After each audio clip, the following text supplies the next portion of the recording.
And first of all effects of tobacco అండి ఏంటి అసలు? పొగాకు యొక్క ఎఫెక్ట్ అనేటువంటిది మరి మనం ప్రపంచవ్యాప్తంగా చూస్తే సుమారుగా ప్రతి సంవత్సరం కూడా ఒక 70 లక్షల మంది ప్రాణాలను కోల్పోతున్నారు. దీనిలో మనం ఆలోచించినట్లయితే ఈ 70 లక్షల మందిలో ఒక 10 లక్షల మంది ఎవరైతే పొగాకు త్రాగరో వాళ్ళు కూడా ప్రాణాలకు పోగొట్టుకుంటున్నారు. కారణం ఏంటంటే దానికి సెకండ్ హ్యాండ్ స్మోక్ అంటాం. సో ప్యాసివ్ స్మోకింగ్ వల్ల కూడా ఒక 10 లక్షల మంది తమ జీవితాలని పోగొట్టుకుంటూ ఉన్నారు. సో పొగాకు వల్ల అనేక జబ్బులు వస్తున్నాయి.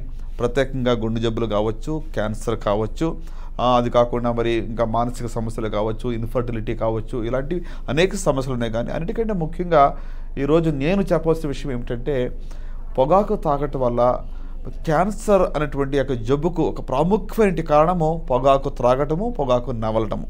So this is one reason. అంటే దీనివల్ల సుమారుగా ఒక 40 నుంచి 50% వరకు క్యాన్సర్ యొక్క సంఖ్య వస్తున్నట్టుగా మనం చూస్తూ ఉంటున్నాం.